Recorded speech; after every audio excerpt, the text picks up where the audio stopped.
Good evening. Welcome to APTN National News. I'm Savannah Kelly. Tonight, we are taking you back to the historic papal visit on July 25th this year. Pope Francis traveled to Alberta to formally apologize to residential school survivors and their families on Canadian soil for what he called a deplorable evil. APTN's Tina House joined us from the Musqueam First Nation with reaction to what unfolded back then. It's been an incredible day full of emotion and a lot of heartfelt tribute given to residential school survivors here at the Musqueam First Nation. Not too long ago, Pope Francis concluded his presentation here where he officially apologized to residential school survivors and their families. What's surprising, though, is there wasn't as big of a turnout as expected. In fact, many of the seats here sat empty. Maybe it was the fact that it was tight security here, we're not quite sure, or there is a genuine distaste for the Pope coming to visit here at Musqueam. But those that were in attendance did hear his heartfelt words when he said that he begged for forgiveness for all that was done to residential school survivors and indeed their families. Estoy dolido. Pido perdón en particular. I am sorry. I ask forgiveness in particular for the in in which many members of the Church and of religious communities cooperated, not least through their indifference, in projects of cultural destruction and forced assimilation promoted by the governments of that time, which culminated in the system of residential schools.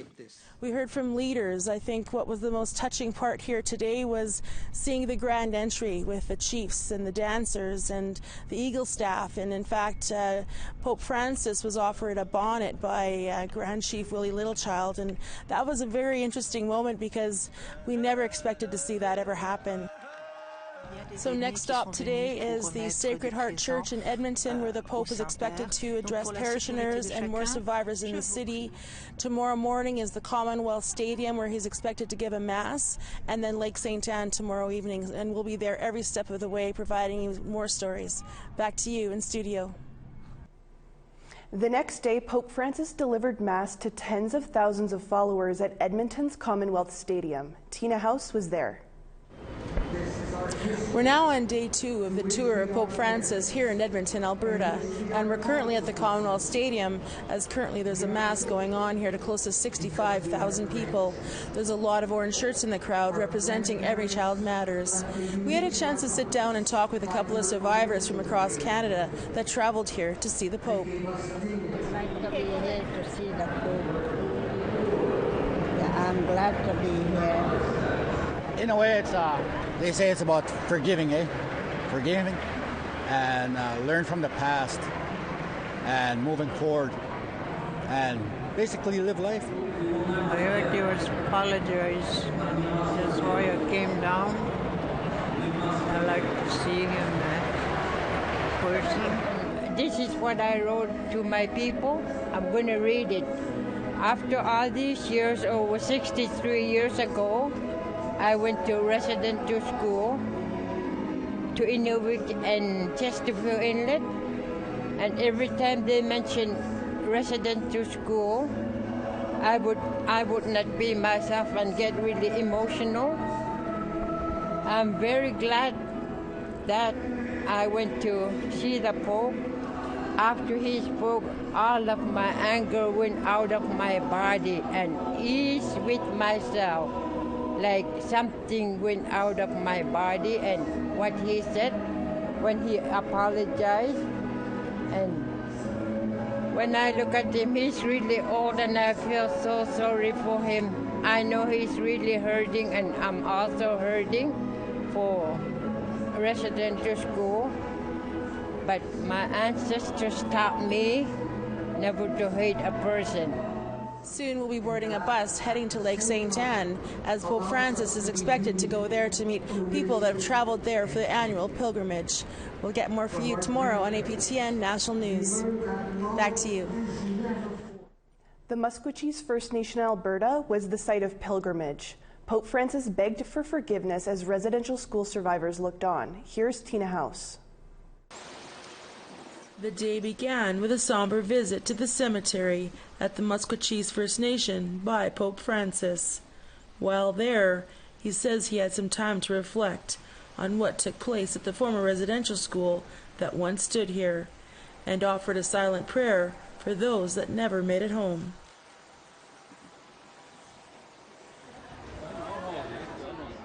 Over at the Arbor, the official event began with a grand entry from chiefs, leaders, and residential school survivors. The procession also included a long red banner with the names of over 4,120 children who never came home from residential schools. Former Truth and Reconciliation Commissioner, Grand Chief Willie Littlechild, made the opening remarks. During the recent visit to your home at the Vatican by a delegation of Indigenous survivors, elders, knowledge keepers, and youth, you also heard of the abuses so many of us have suffered at this and other residential schools. During our time with you, it was clear to us all that you listened deeply and with great compassion to the testimonies that told of the way our languages were suppressed, our culture taken from us. For many here, the pain is still evident on their faces as the Pope addressed the crowd. Estoy aquí en esta tierra que junto a una memoria antigua. Today, I am here in this land that, along with its ancient memories, preserves the scars of still open wounds. I am here because the first step of my penitential pilgrimage among you is that of again asking forgiveness, of telling you once more that I am deeply sorry.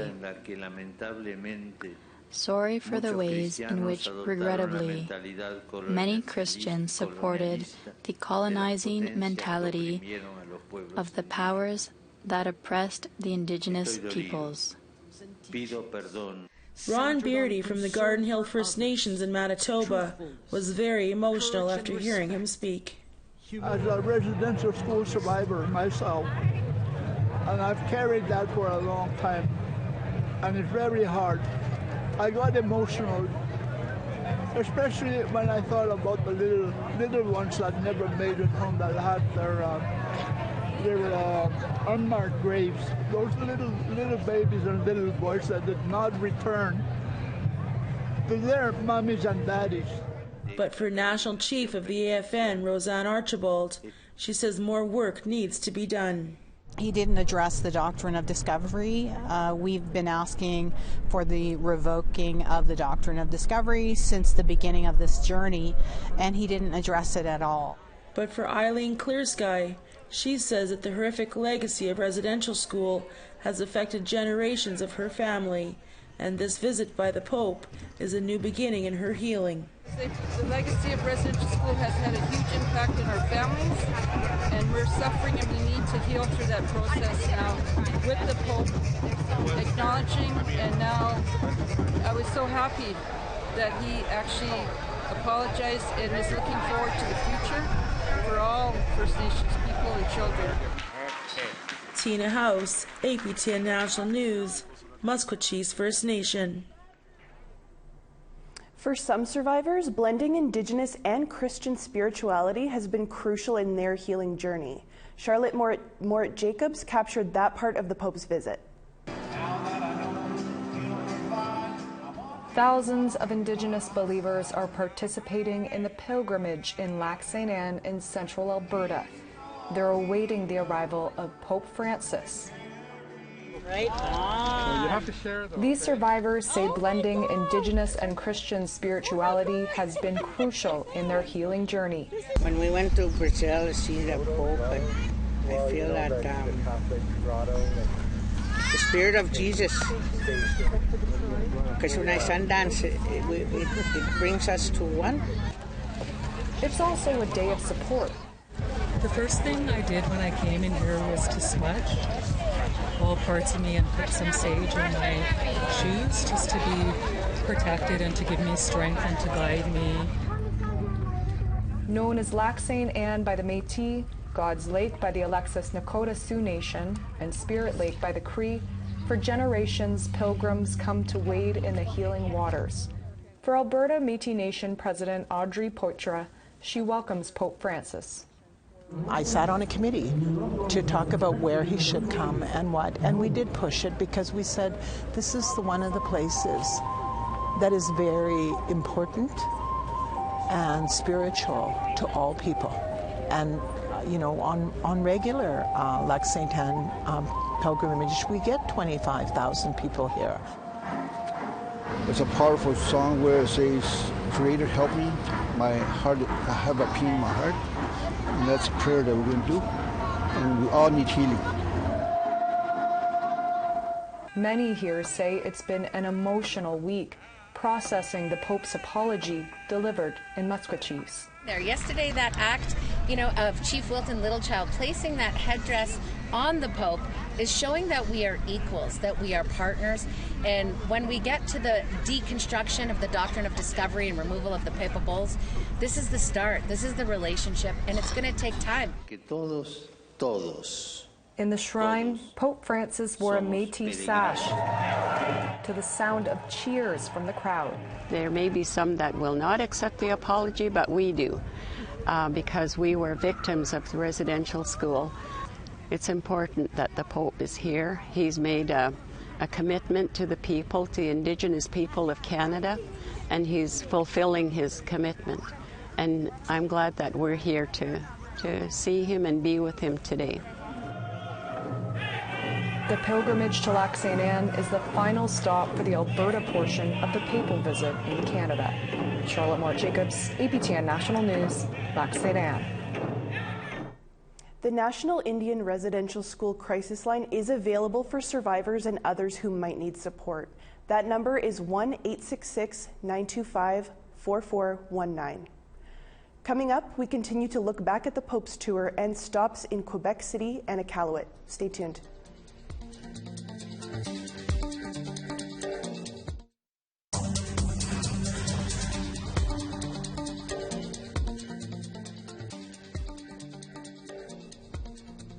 Welcome back to this special edition of APTN National News. After the historic stops in Alberta, the Pope continued to Quebec City.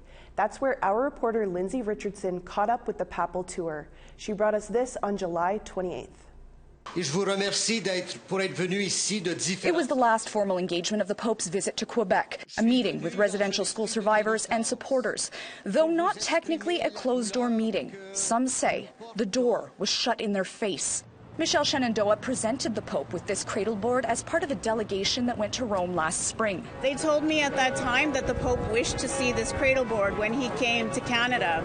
That has not happened, and the Pope has just left Quebec City. She was supposed to present it to him again on Friday, but she says she was asked to leave the meeting without reason. Oftentimes we become window dressing to these events. I've witnessed throughout this whole time here in Quebec City for these events our Indigenous leaders being pushed to the side and not having a real voice and not being really truly heard. But the issues really began on Thursday night during a formal dinner where discussions of the doctrine of discovery and surrender of church records were supposed to take place. In a message, the AFNQL Regional Chief Ghislain Picard told APTN News the dinner's format did not allow for the conversations they wanted. Cree Nation Grand Chief Mandy Galmasti agrees. Unfortunately, I really feel that was a missed opportunity. And that's not considering the logistical headaches. Galmasti alleges survivors and elders were not provided transport and struggled with police and language barriers. We did not receive transport out, unfortunately, so everybody kind of had to make their way through the barriers, which is an Indigenous culture, very counterintuitive to what we would do to our elders, which is make sure that as guests they are taken care of, they are brought in, they are respected, and they are returned home safely. Event organizers told APTN News issues with transport and dinner were a misunderstanding. This fraternal meeting is not replacing in any way the important moments that we'll have in the coming months about we've received loud and clear the different topics that are important to address for the Canadian Church.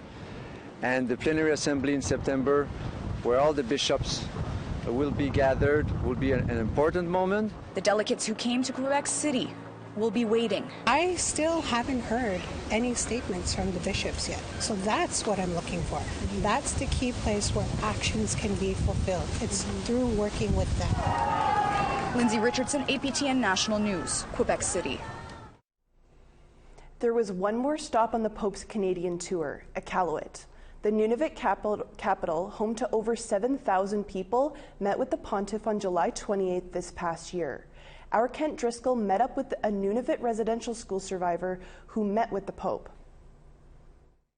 Even though he's been below the tree line, Pope Francis has had the opportunity to meet some Inuit on this Canadian tour. Tomorrow, he's going to meet a whole lot more. The pontiff will be at the Nakasuk School in Iqaluit for around 2 hours, a brief stop on his return to Rome. Jack Anawak is a survivor of the Chesterfield Inlet Nunavut Residential School and is a longtime supporter and lobbyist for other residential school survivors. With less than 24 hours to go, we wanted to know how Anawak is feeling. I feel good about it. I feel thankful that the Pope is coming here to address the concerns that we have been working on. No one really knows what to expect as far as turnout goes tomorrow. After all, a Pope has never visited Nunavut before. No one knows what to expect. Anawak has a hunch. I think there'll be an awful lot of people, but at the same time, they'll be all watching. If they're not here, they're all going to be watching the TV because it's going to be live, I'm sure, across the land. And so what I'm hoping is that after however long he speaks after that, a lot of the people will feel lighter and move on their life forward positively, much more than has been in the past. The Pope has apologized at other stops on this tour with a mixed reception. Some Indigenous leadership says he hasn't gone far enough.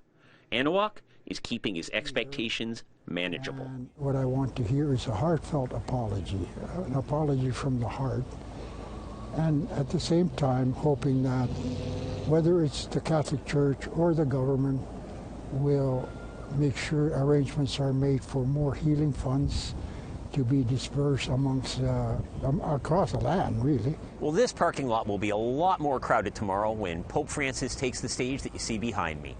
Survivors have been flying into Iqaluit all week long, and the government of Nunavut announced all their employees in Iqaluit will have the day off starting at noon tomorrow so that they can attend. So for now, we're just waiting. Kent Driscoll, APTN National News, Iqaluit. Coming up on this special edition of APTN National News, we take you behind the scenes where translators worked to bring the papal visit in Indigenous languages, plus the political reactions. Stay tuned.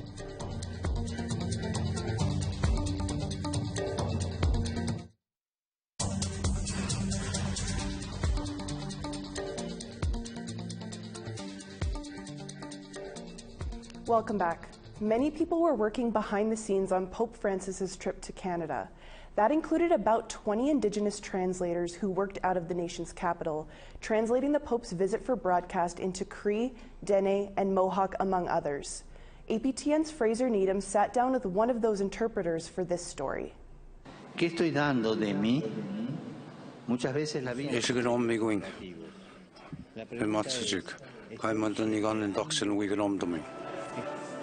You're hearing Henry Pitawanakwat translate the Pope's words in Ojibwe. He says working on the papal tour is no easy task because of some of the painful memories it brings up. It brought about a lot of triggers. It brought about a lot of issues that I've suppressed in the past. He is fluent in a number of Indigenous languages, but for the Pope's trip to Canada this week, Pitawanakwat is using Ojibwe for viewers all over the world. He didn't attend residential school, but his mother did. This apology to me does not mean anything to me. It's only a word in the English language. If action is included, then I will accept the apology. I want some retribution from the Jesuit Society. Despite his misgivings about the visit, he is participating with the goal of gaining support for Indigenous language revitalization. I want some help, support, to bring our culture and our language back. And as difficult as things may get this week, Pitawanakwat says he is grateful he has the support of his colleagues to lean on. So we've been doing some healing circles, sharing our experiences. It's very important because when you're in a grieving state or when you're traumatized, you always believe it's only you. You want to pull yourself out and go sit in a corner somewhere. You don't realize that you have similar problems as your other co-translators. But once you share it, you bring that closeness in. In an emailed statement to APTN, Crown Indigenous Relations says the federal government is providing $2 million to translate the Pope's trip into 12 different Indigenous languages. Fraser Needham, APTN National News, Ottawa. Survivors had mixed reactions to the Pope's visit, while some politicians say there are gaps in the Pope's apology that need to be addressed. APTN's Tamara Pimentel brought us political reaction to the Pope's week-long visit.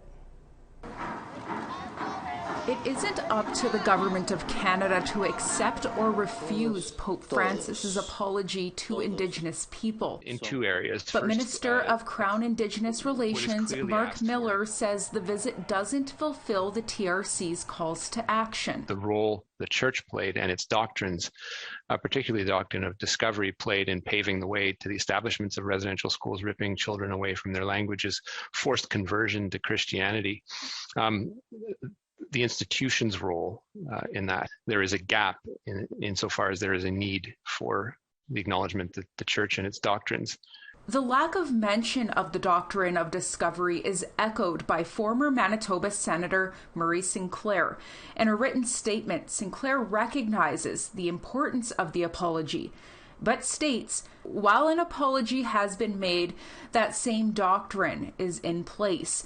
The Pope and the Church remain silent on the most problematic tenets of its belief system, that Indigenous people in Canada and around the world should not have the right to practice their own faith, cultures, and traditions. In a tweet from NDP MP Charlie Angus, he says, as a Canadian Catholic, I'm appalled that Pope Francis refuses church apology for crimes committed in residential schools. Canada must call on the Church to pay the money they owe for these crimes. Miller, who is currently in Iqaluit for the final stop of the papal visit, says this isn't the end. My sincere hope is that survivors get a sense of solace and modicum of closure. We must acknowledge that this is very much the beginning and not the end. The Church has a role not only with those who have kept the faith, but in rebuilding trust, just as the Government of Canada has and needs to continue doing in accompanying survivors on what can be a